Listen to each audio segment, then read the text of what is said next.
Selamat malam sejahtera, Shalom Ibu Bapak, Saudara-saudara Jemaat GPB Sejahtera di DKI Jakarta yang diberkati Tuhan. Salam sehat semua. Mari membaca Alkitab. Bacaan Alkitab kita malam hari ini terambil dalam kitab 1 Raja-Raja, pasalnya yang ke-13 dan 14. Kita siapkan Alkitab kita satu dalam doa. Bapa di sorga, kembali di malam ini kami datang dalam doa syukur kami. Kami mengucap syukur dan memuliakan nama-Mu. Karena begitu besar kasih setia-Mu dalam hidup kami. Kami dijaga, dituntun langkah kami sampai malam ini. Sebelum memasuki tidur malam kami akan membaca Alkitab yang berintikan firman Allah. Karuniakan kepada kami kuasa Roh Kudus-Mu yang akan memampukan kami semua dan menguatkan tubuh kami, sehingga kami fokus dalam pembacaan Alkitab. Kami mau serahkan diri kami, bahkan doa syukur kami, di dalam nama Tuhan Yesus, Juru Selamat kami yang hidup. Amin. Pembacaan Alkitab pada malam hari ini 1 Raja-Raja pasal 13 dan 14. Yang demikian bunyinya. Diberi judul Abdi Allah dari Yehuda. Sedang Yerobeam berdiri di atas mezbah itu sambil membakar kurban, maka atas perintah Tuhan dan telah seorang abdi Allah dari Yehuda ke Betel. Lalu atas perintah Tuhan berserulah orang itu terhadap mezbah itu, katanya, hai mezbah, beginilah firman Tuhan, bahwasanya orang anak akan lahir pada keluarga Daud. Yosia namanya. Ia akan menyembelih di atasmu imam-imam bukit pengorbanan yang membakar kurban di atasmu.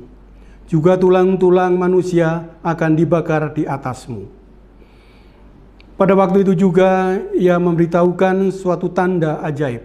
Katanya, inilah tanda ajaib bahwa Tuhan telah berfirman, bahwasanya mezbah itu akan pecah, sehingga tercurah abu yang di atasnya. Demi Raja Yerobeam mendengar perkataan abdi Allah yang diserukan terhadap mezbah di Betel itu, ia mengulurkan tangannya di atas mezbah dan berkata, tangkaplah dia. Tetapi tangan yang diulurkannya terhadap orang itu menjadi kejam, sehingga tidak dapat ditariknya kembali. Mezbah itu pun pecahlah, sehingga abu yang di atasnya tercurah sesuai dengan tanda ajaib yang diberitahukan abdi Allah itu atas perintah Tuhan. Lalu berbicaralah raja dan berkata kepada abdi Allah itu, mohonkanlah belas kasihan Tuhan Allahmu dan berdoalah untukku, supaya tanganku dapat kembali. Dan abdi Allah itu memohon belas kasihan Tuhan, maka tangan itu dapat kembali dan menjadi seperti semula. Kemudian berbicaralah raja kepada abdi Allah itu, marilah bersama-sama dengan aku ke rumah. Segarkan badanmu, sesudah itu aku hendak memberikan sesuatu hadiah kepadamu. Tetapi abdi Allah itu berkata kepada raja, sekalipun setengah dari istanamu kau berikan kepadaku, aku tidak mau singgah kepadamu. Juga aku tidak mau makan roti atau minum air di tempat ini. Sebab beginilah diperintahkan kepada atas firman Tuhan, jangan makan roti atau minum air, dan jangan kembali melalui jalan yang telah kau tempuh itu. Lalu pergilah ia melalui jalan lain, dan tidak kembali melalui jalan yang telah diambilnya untuk datang ke Betel. Di Betel diam seorang nabi tua, anak-anaknya datang menceritakan kepada segala perbuatan yang dilakukan abdi Allah pada hari itu di Betel. Mereka menceritakan juga kepada ayah mereka perkataan yang dikatakannya kepada raja. Kemudian ayah mereka bertanya, "Dari jalan manakah ia pergi?" Lalu anak-anaknya menunjukkan kepadanya jalan yang diambil abdi Allah yang datang dari Yehuda itu. Ia berkata kepada anak-anaknya, "Keledai bagiku." Mereka meneladani keledai baginya. Lalu ia menungganginya dan pergi mengikuti abdi Allah itu dan mendapati duduk di bawah sebuah pohon besar. Ia bertanya kepadanya, "Engkaulah abdi Allah yang telah datang dari Yehuda?" Jawabnya, "Ya, akulah itu." Katanya kepadanya, "Marilah bersama-sama aku ke rumah untuk makan roti." Tetapi jawabnya, "Aku tidak dapat kembali bersama-sama engkau dan singgah kepadamu. Aku tidak dapat makan roti atau minum air bersama-sama engkau di tempat ini. Sebab telah diperintahkan kepadaku atas firman Tuhan, jangan makan roti atau minum air di sana. Jangan berjalan pulang melalui jalan yang telah kau ambil itu." Lalu jawabnya kepadanya, "Aku pun seorang nabi, juga seperti engkau. Dan atas perintah Tuhan seorang malaikat telah berkata kepadaku, bahwa ia pulang bersama-sama engkau ke rumahmu, supaya ia makan roti dan minum air. Tetapi ia berbohong kepadanya. Kemudian orang itu kembali bersama-sama dia, lalu makan roti dan minum air di rumahnya. Sedangkan mereka duduk menghadapi meja, datanglah firman Tuhan kepada nabi yang telah membawa dia pulang. Ia berseru kepada abdi Allah yang telah datang dari Yehuda, "Beginilah firman Tuhan, karena engkau telah memberontak terhadap titah Tuhan dan tidak berpegang pada segala perintah yang diperintahkan kepadamu oleh Tuhan Allahmu, tetapi kembali dan makan roti dan minum air di tempat ini, walaupun ia telah berfirman kepadamu, jangan makan roti atau minum air, maka mayatmu tidak akan masuk ke dalam kubur nenek moyangmu." Setelah orang itu makan roti dan minum air, dipelanailah keledai baginya. Orang itu pergi, tetapi di tengah jalan ia diserang seekor singa dan mati ditekam. Mayatnya tercampak di dalam dan keledai itu berdiri di sampingnya. Singa itu pun berdiri di samping mayat itu. Orang-orang yang lewat melihat mayat itu tercampak di jalan dan singa berdiri di sampingnya, dan mereka menceritakannya di kota tempat kediaman nabi tua itu. Ketika hal itu kedengaran kepada nabi yang telah membujuk dia berbalik kembali, ia berkata, "Dialah abdi Allah yang telah memberontak terhadap titah Tuhan. Tuhan menyerahkan dia kepada singa. Ia mencabik dan membunuhnya sesuai dengan firman Tuhan yang diucapkannya kepadanya." Lalu berbicaralah ia kepada anak-anaknya, "Pelanailah keledai bagiku." Dan mereka menelanainya. Kemudian ia pergi dan menemukan mayat orang itu tercampak di jalan, sedang keledai dan singa berdiri di sampingnya. Singa itu tidak memakan mayat itu dan tidak mencabik keledai itu. Nabi tua itu mengangkat mayat abdi Allah itu, menaruhnya ke atas keledai dan membawanya kembali ke kotanya sendiri untuk diratapi dan dikuburkan. Mayat orang itu dikuburkan di dalam kuburnya sendiri.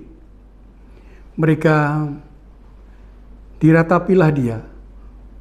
Wahai saudaraku, setelah ia menguburkannya, ia berkata kepada anak-anaknya, "Kalau aku mati, kuburkanlah aku dalam kubur ini bersama dengan abdi Allah itu.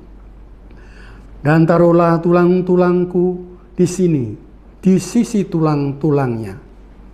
Sebab perkataan yang atas perintah Tuhan telah diserukannya terhadap mezbah yang di Betel itu, dan terhadap segala kuil di bukit-bukit pengorbanan yang di kota-kota Samaria akan betul-betul terjadi." Sesudah peristiwa ini pun, Yerobeam tidak berbalik dari kelakuannya yang jahat itu, tetapi mengangkat pula imam-imam dari kalangan rakyat untuk bukit-bukit pengorbanan. Siapa yang mau saja ditabiskannya menjadi imam untuk bukit-bukit pengorbanan.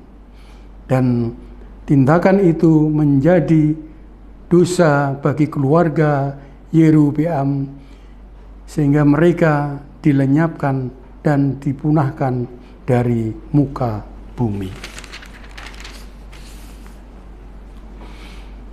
Pada waktu itu Abia anak Yerobeam jatuh sakit. Lalu Yerobeam berkata kepada istrinya, "Berkemaslah, menyamarlah, supaya jangan ketahui orang bahwa engkau istri Yerobeam, dan pergilah ke Silo. Bukankah di sana tinggal Nabi Abia? Dialah yang telah mengatakan tentang aku bahwa aku akan menjadi raja atas bangsa ini. Bawalah 10 roti, kue kismis, dan sebuli-buli air madu, dan pergilah kepadanya. Ia akan memberitahukan kepadamu apa yang akan terjadi dengan anak ini." Istri Yerobeam berbuat demikian. Ia berkemas pergi ke Silo dan masuk ke rumah Ahia. Ahia tidak dapat melihat lagi, sebab matanya sudah kabur karena ia sudah tua. Tetapi Tuhan telah berfirman kepada Ahia bahwasanya istri Yerobeam dan datang untuk menanyakan kepadamu perihal anaknya, sebab anak itu sedang sakit. Begini harus kau katakan kepadanya. Ketika perempuan itu masuk, berbuatlah ia seolah-olah ia orang lain.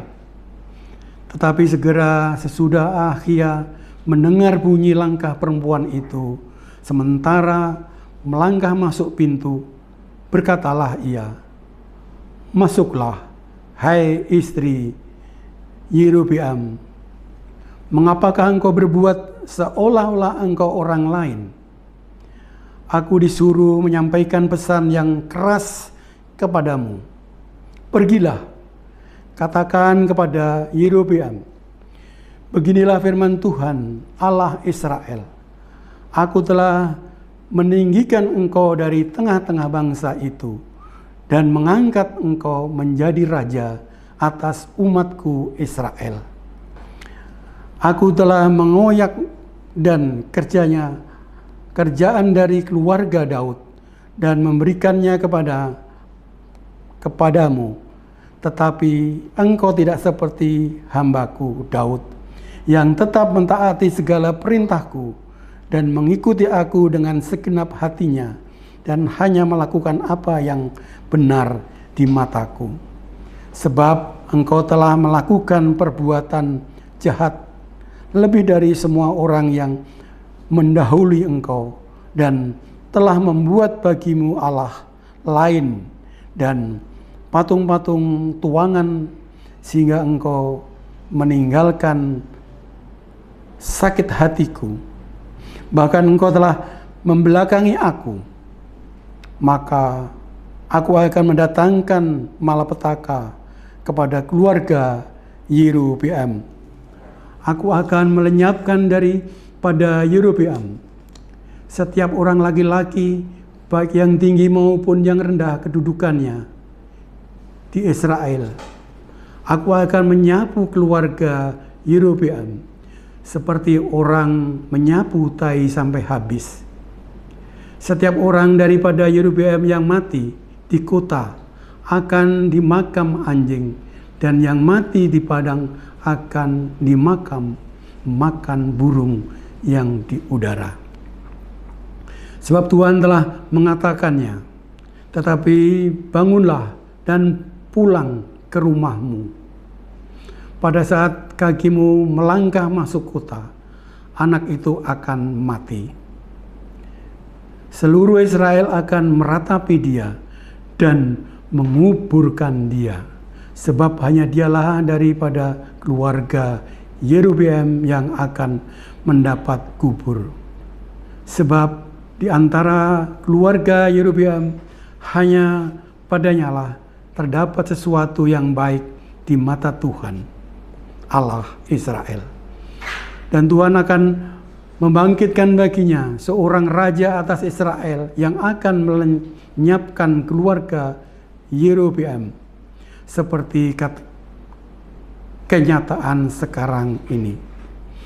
Kemudian Tuhan akan menghajar orang Israel sehingga tergoyah-goyah seperti gelagat di air, dan ia akan menyatakan mereka daripada tanah yang baik ini yang telah diberikannya kepada nenek moyang mereka. Ia akan menyerahkan mereka ke seberang sungai Efrat sana, oleh karena mereka telah membuat tiang-tiang berhala mereka, dan dengan demikian menyakiti hati Tuhan. Ia akan lepas tangan terhadap orang Israel oleh karena dosa-dosa yang telah dilakukan Yerobeam dan yang mengakibatkan orang Israel berdosa pula. Sesudah itu bangkitlah istri Yerobeam dan pergi, lalu sampailah ia ke Tirsa. Pada saat ia masuk melangkai ambang pintu rumah, matilah anak itu. Mereka menguburkannya dan seluruh Israel meratapi dia sesuai dengan firman Tuhan yang diucapkannya dengan perantaraan hamba-hambanya, Nabi Ahia. Selebihnya dari riwayat Yerobeam, bagaimana berperang dan bagaimana ia memerintah, sesungguhnya semuanya itu tertulis dalam kitab sejarah raja-raja Israel. Lamanya Yerobeam memerintah ada 22 tahun. Kemudian ia mendapat perhatian bersama-sama dengan nenek moyangnya. Maka anaknya menjadi raja menggantikan dia. Adapun Rehabeam anak Salomo yang memerintah di Yehuda. Rehabeam berumur 41 tahun pada waktu ia menjadi raja, dan 17 tahun lamanya ia memerintah di Yerusalem, kota yang dipilih Tuhan dari antara segala suku Israel untuk membuat namanya tinggal di sana. Namun ibunya ialah Naamah, seorang perempuan Amon.